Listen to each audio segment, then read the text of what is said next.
Hello, welcome to Kathaa Yaana. This is Panchatantra Yaana's Labdhapranasham segment. We saw in the last video that no matter how much the crocodile insisted the monkey on coming to his house, the monkey did not move a bit. Instead, he said, I am not a fool like that Lambakarna, even though knowing of the danger lying ahead of him got himself killed. To that the crocodile asked him, Now who is this Lambakarna and how did he get himself killed? To that the monkey began narrating the crocodile this story. Listen, in a certain forest lived a fierce lion. That lion had a faithful servant, a jackal. Whenever the lion hunted down an animal and killed it, even the jackal got a very good share of food to eat. But one day, the lion got on a fight with an elephant and got severely injured and wounded all over his body that he could not move even his legs, which meant the lion could not hunt, which also meant the jackal could not get anything to eat. And so, day by day, the jackal grew feeble and very weak. He could not take it anymore and he pleaded with the lion. He said, dear king, please do something. I'm tortured with hunger. I can't stay like this anymore. Tell me something if I can do anything to serve you. To that, the lion said, Okay, see, you know that I cannot hunt any animal now, no? Why don't you go bring an animal here so that I can kill it even in my present condition? And so the jackal went hunting for an animal. As he went hunting, he got inside a nearby village. There he saw a donkey nibbling upon some dry and rough and prickly grass. On going close by, he recognized that it was the donkey, Lambakarna. He went close to him and said, Hi, hello, Uncle Lambakarna. Isn't your name Lambakarna? I saw you last year. But then you were so healthy and so plumpy. Now, what has happened to you? You have gone very weak. What happened? Is everything all right? He asked. To that, the donkey said, Oh, yeah, that's so kind of you to have noticed me and asked me of my welfare. Yeah, this dhobi of mine, this master, he's so merciless. He only gives me burden to carry, but never gives me enough fodder to eat. When he said that, the cunning that he was, the jackal, he got an idea as to why not take this donkey to his master, lion, to his king, lion. And so he said, Oh, I see. I'm so sorry to know that. But I have an idea, dear Uncle Lambakarna. See, you have served your master for so many years, and this is what you get for all your service. Listen to me. Come with me to the forest. There is a beautiful place that I know of. There grows rich and nutritious grass. You come there, you can eat that grass a plenty whenever you want, how much ever you want. That way, you will also have good food to eat, and I will also have your good company. Come over with me, he said. The donkey said, Well, that's not a bad idea after all. But then, see, I am just a village beast. I get into the forest and some wild animal can attack me and eat me up. No, then what will happen? The jackal said, No, no, no, don't worry about that, uncle. Do you see this? My strong paws? That area that I told you is my territory. No stranger has an entrance there. You don't worry, you come. And by the way, did I tell you this? There was another she donkey, just like you. She was being tortured by her master Dhobi. Being so fed up, she ran away. She escaped from there. She came running inside the forest and she took my refuge. I have given her shelter there in that area. Now, you know what? She has grown big, plump, beautiful, and young. I told her that I was going to the nearby village and if she wanted something, you know what she told? Oh, brother, you're going to the village. Look, I think I should get married. Please get me a proper husband if you see, she said. Why don't you come? You will also have a wife for you, I say. Now, when the donkey heard about the she monkey, his face blushed, and without having a second thought, he started with the jackal inside the forest. Now, once inside the forest, the jackal brought the donkey Lambakarna in front of the lion. Now the lion was so overjoyed looking at the donkey that he pounced on him, but he missed an angle and he fell on the other side. Now the donkey was so terrified that he could not think of what to do and he just ran away from there. Now the jackal began shouting at his master, at his king. He said, "Oh, king, dear king, what is this? Is this your strength? You couldn't attack one mere donkey. How will you attack an elephant and fight with it? No doubt you are all injured. Will now anybody look up to you and call you a hero, call you the king of the forest? What is this? What have you done to yourself?"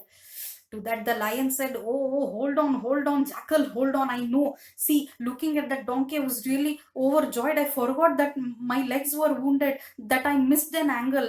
I wasn't prepared for the jump. What to do? Why do you scold me like this?"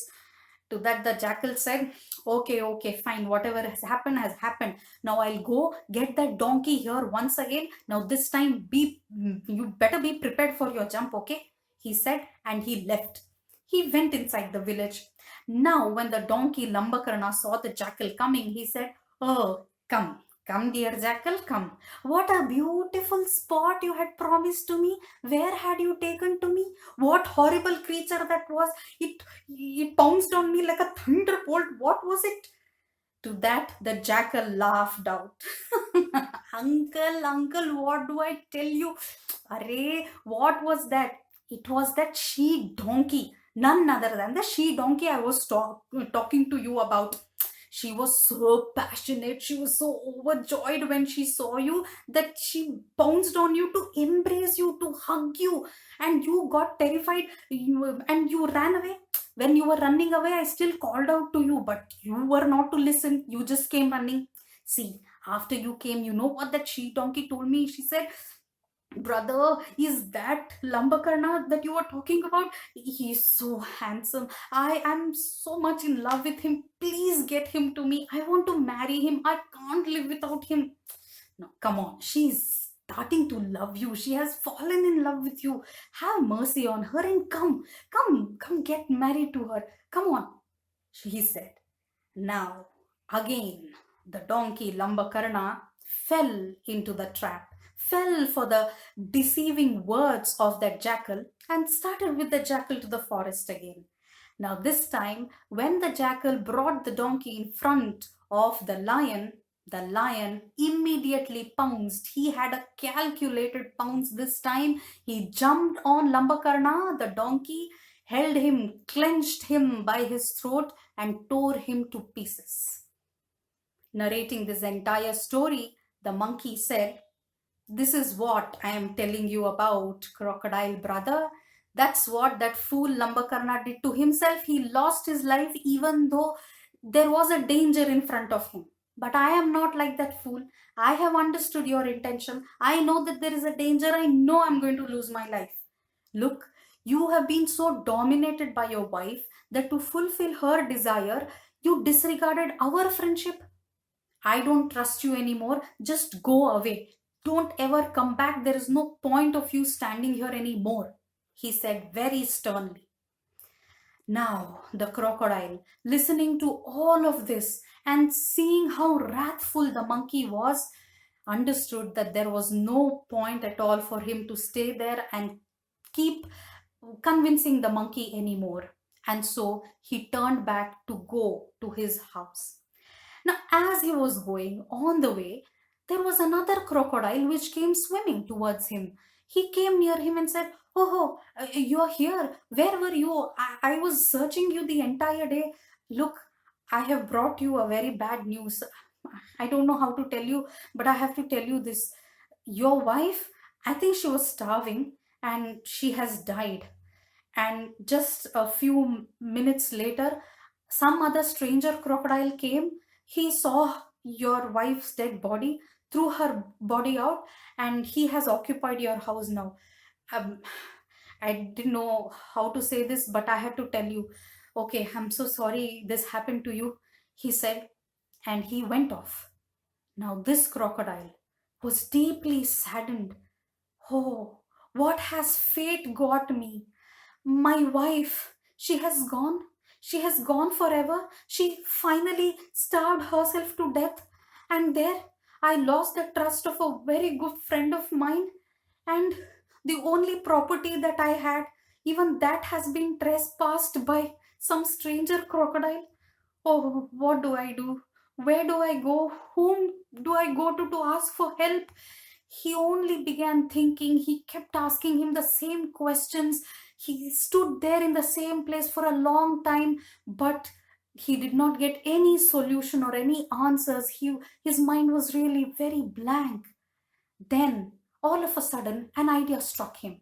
He thought, why don't I go back to my friend Monkey? He is anyway intelligent. I can request him to give me some advice, he said. And without wasting any more time, he turned back and started towards the jamun tree to meet the monkey. There he went, saw the monkey, explained to him his pitiable condition, and requested him to give him some advice as to what he should do. To that, the monkey said, aren't you ashamed? You were so ungrateful.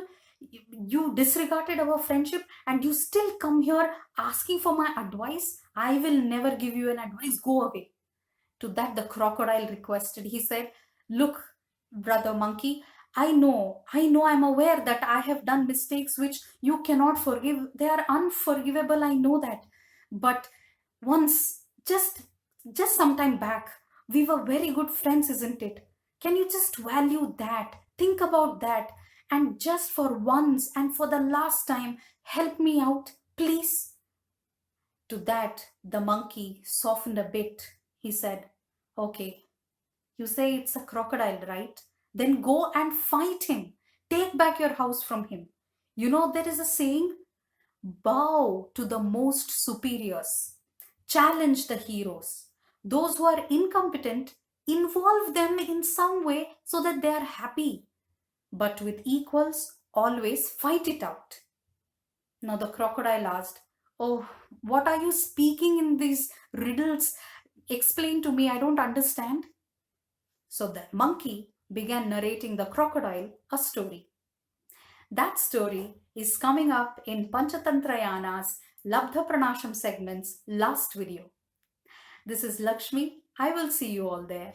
Thank you.